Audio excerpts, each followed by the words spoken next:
Hello there, Courtesy Ford. This is Coach Stephanie with part two of your mystery shop. I submitted a request via your website on August the 26th at 4:22 p.m.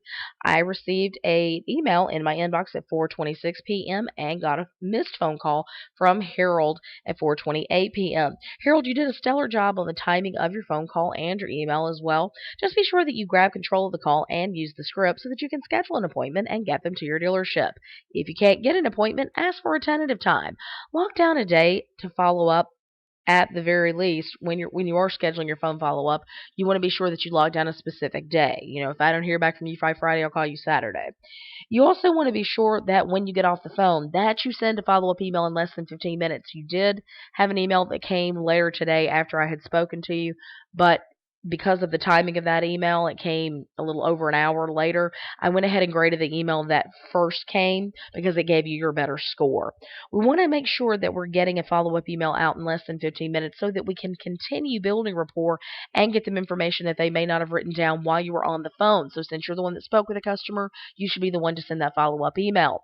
Remember, you want to have an attention-grabbing subject line. Thank them for their time on the phone. Confirm next steps and remind them of the fact that you did schedule a phone follow-up.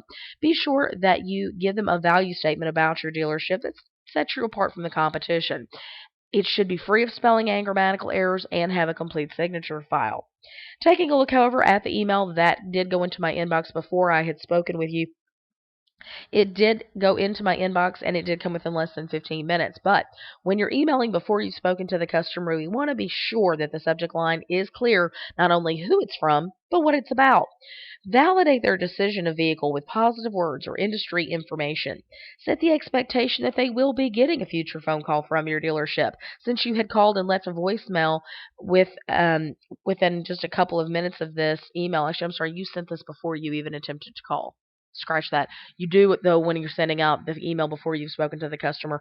Still, like I said, set that expectation. Let them know that you will be giving them a call. You also want to be sure that your signature file is complete. And by complete, I do mean not only a link back to the website, but also a link back to the email address. Make it easy for them to be able to visit your website and easy for them to be able to email you back.